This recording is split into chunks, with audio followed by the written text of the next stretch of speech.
ছোটো মাছ তো অনেক রকমভাবেই খেয়েছো, একবার এভাবে চচ্চড়ি বানিয়ে খেয়ে দেখো তো, খেতে দুর্দান্ত হয়।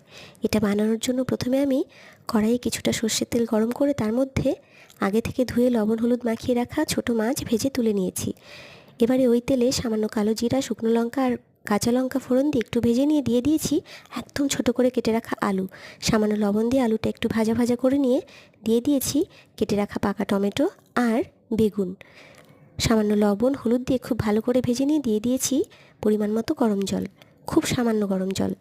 তারপরে ভেজে রাখা মাছ দিয়ে একটু নাড়াচাড়া দিয়ে যখন হয়ে আসবে, নামানোর আগে দিতে হবে একটা সিক্রেট মশলা।